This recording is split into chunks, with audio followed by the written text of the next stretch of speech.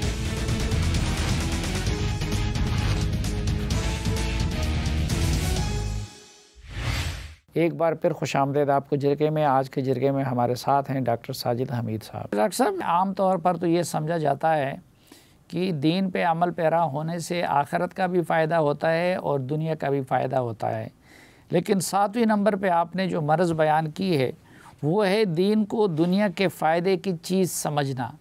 تو اس کو ذرا واضح کر دیجئے کہ اس سے آپ کی کیا مراد ہے؟ دیکھیے، یہ ہندوستان اور پاکستان میں یہ ایک دین کا تصور پیدا کیا گیا کہ، اور یہ میرا خیال ہے کہ انگریز کے آنے کے بعد اس کے امکانات زیادہ ہیں کہ اس زمانے میں پیدا ہوا ہے.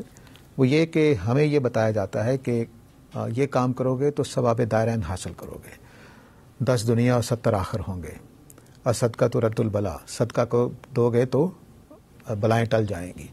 یہ سارے کے سارے جو جملے ہیں یہ قرآن و سنت کے جملے نہیں ہیں، یہ ہم نے یہاں پیدا کیے ہیں. وجہ کیا ہوئی؟ وجہ یہ ہوئی کہ جب اسلام پہ حملہ ہوا انگریز کے آنے کے بعد، اور اب دوسرا حملہ الحاد کا ہوا ہے، اس زمانے میں عیسائیت کے پہلو سے ہوا تھا اور سائنس کے پہلو سے ہوا تھا، تو اس کا جواب دینے کے لیے مذہب کا ایسا روپ اختیار کرنا چاہیے تھا جو مجھے دنیا میں فائدہ دے سکے. نتیجہ یہ نکلا کہ ہمارے ہاں یہ جملے بولے جانے لگ گئے کہ اس کا فائدہ ہوگا، اس کا فائدہ ہوگا. چنانچہ میں نے دنیا کی خاطر دین کو اختیار کرنا شروع کر دیا. چنانچہ آپ دیکھیے کہ پیری فقیری کا راستہ کیا بنا کہ پیر صاحب پکڑ لو، بس آگے تو بخشے جائیں گے، یہاں کاروبار کر لو، یہاں کامیابی حاصل ہو جائے گی، یہ ہو جائے گا. چنانچہ میری پوری توجہ نیکی کے لیے بھی دنیا کی خاطر ہو گئی. تو میں جو نیکی کرتا تھا اس لیے کہ کل میں نے خدا کے ہاں جواب دینا ہے، تو میری نیکی میرے اندر کی شخصیت کا اظہار ہوتی تھی، ایمان کا اظہار ہوتی تھی. اب میں نیکی کرتا ہوں دنیا کے فائدوں کے لیے. چنانچہ میں سچ بولا تو جو انگریزوں نے ہمیں سکھایا کہ آنیسٹی از بیسٹ پالیسی، وہ دنیا داری کا جملہ تھا کہ کاروباری آدمی کو دیانتداری اختیار کرنی چاہیے، کیونکہ یہ سب سے بہتر حکمت عملی ہے کاروبار کو کامیاب کرنے کے لیے. لوگوں کو پتہ ہوگا کہ یہ قابل اعتماد دکاندار ہے، اس کے یہاں سے سودا اچھا ملے گا. یہ ہم نے تمام چیزوں میں اپنا لیا. نماز بھی اس لیے پڑھنی ہے کہ رزق کھلے گا. میں نے روزہ اس لیے رکھنا ہے کہ میری صحت ٹھیک ہوگی، میری چربی گل جائے گی. میں نے نماز اس لیے پڑھنی ہے کہ گھٹنوں میں ذرا حرکت ہوگی.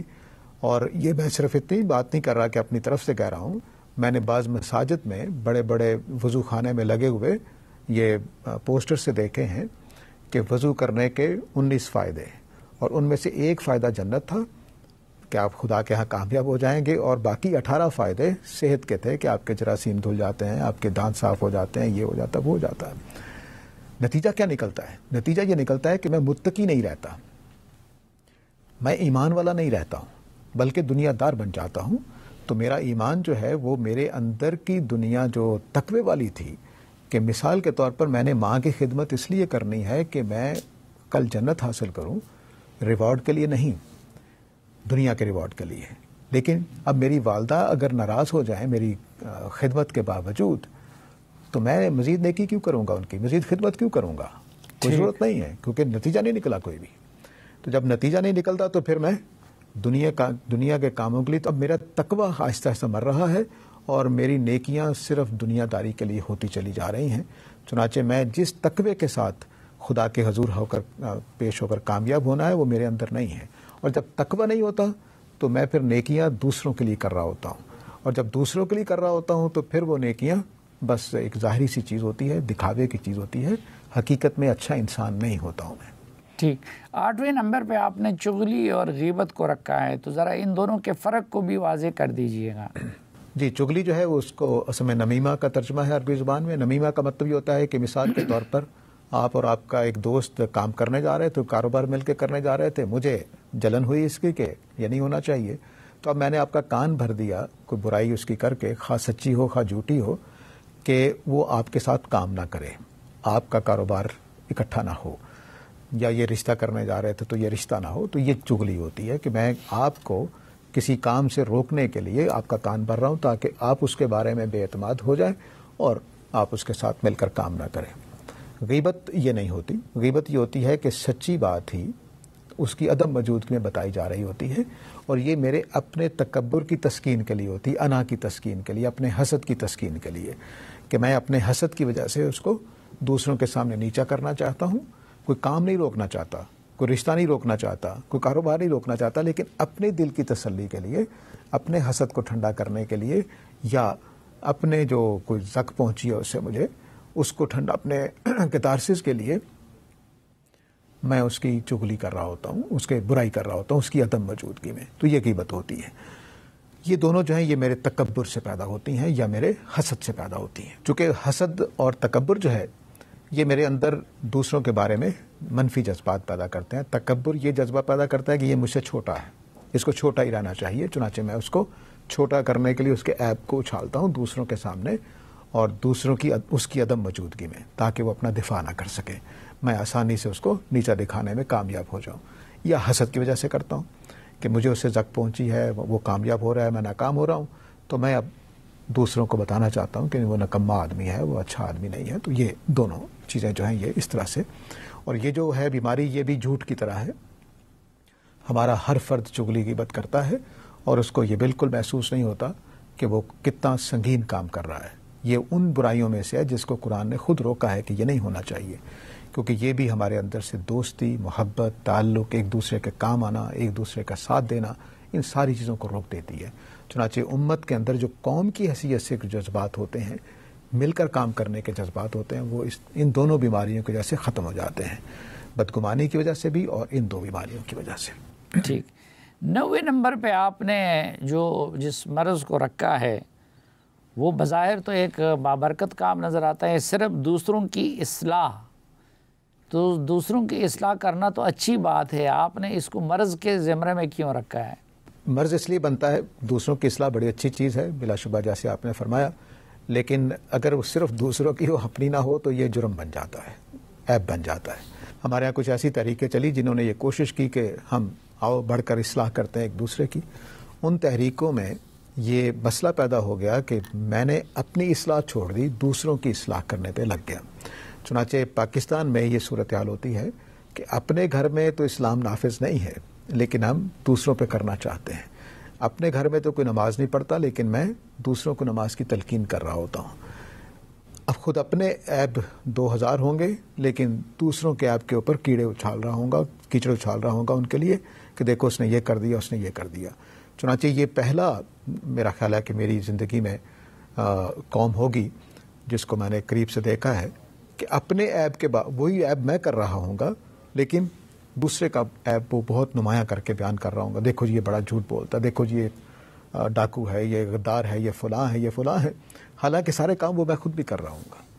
تو یہ جو مرض ہے، اس سے کیا مطلب ہے کہ میں بس تقریریں کرنے والا بن جاتا ہوں، دوسروں کی اصلاح کرنے کا جذبہ، بڑا اچھا نیک آدمی ہوں، کیا بات ہے، میں نے یہ کام کیا، میں نے فلاں کی اصلاح کی، میں نے فلاں کو بتایا کہ تمہارے اندر یہ غلطی ہے، میں نے فلاں کو بتایا تم اس طرح سے غلط ہو، لیکن اپنے جو عیب ہیں ان کی اصلاح نہیں ہوتی۔ تو دین اسلام جو ہے وہ یہ نہیں کہتا کہ دوسروں کی اصلاح سے شروع کرو، وہ کہتا ہے کو انفسکم و اہلیکم نارا، اپنے آپ کو اور اپنے گھر والوں کو آگ سے بچاؤ۔